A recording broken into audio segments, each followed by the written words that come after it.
A key ally of President Biden and a prominent voice on Capitol Hill, we have Senator Chris Coons, Democrat from Delaware, joining me live now. Senator, it's always good to have you. I wanted to share a New York Times report with you just off the top and get your take on it. This report says the mood in your party remains upbeat, but concerns are starting to seep in, including whether Democrats can translate enthusiasm into votes, whether Democrats are soft in Pennsylvania, and why the race is still so close as they believe Trump seems to be flailing. Senator, take us behind the scenes here. Are those concerns accurate for Democrats? Look, Markie, this is an incredibly important and consequential presidential election.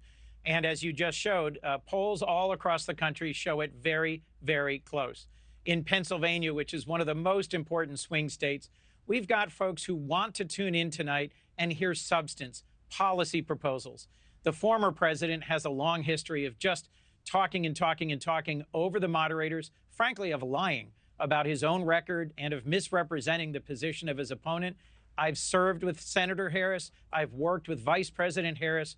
I support candidate Harris, and I know she's coming prepped to talk about her proposals to reduce the costs working families face. Yeah. Her record of reducing prescription drug costs, her proposals to increase small business startups and to make available new tax cuts for middle-class families, for child care, for child tax credits, which I think is in sharp contrast to former President Trump's proposals that Goldman Sachs says would reduce economic growth and dramatically increase our deficit. And let me just ask you, Senator, because I know, taking you back to June when President Biden and Trump faced off, the very next morning on CNBC, you said you were still full speed ahead for him to stay in the race.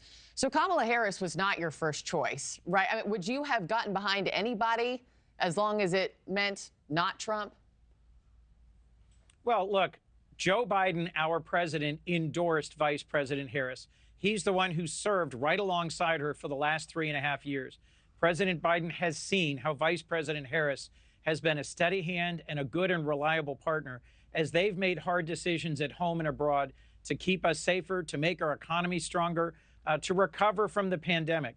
When Joe Biden and Kamala Harris were sworn in 4 years ago, roughly 4 years ago, we were in the middle of 3 crises: the pandemic, an economic catastrophe, and the challenge to our democracy of January 6th.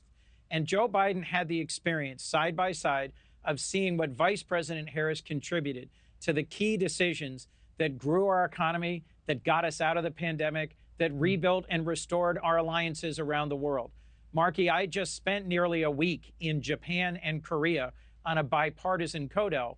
And one of the biggest successes that President Biden has had alongside Vice President Harris was getting our core allies, Japan and Korea, closer together and investing tens of billions in creating manufacturing jobs here in the United States. And let me ask across you, the country, from Georgia to Tennessee to Michigan. Yeah. And that's the kind of initiatives that our key allies are hoping Vice President Harris will continue, and they are concerned that former President Trump would change, abandon, or interrupt. And let me just ask you one more question before I let you go. You and I on this show have talked about all the double doubters before, right? When it was Biden and Trump, a lot of people not happy with either choice.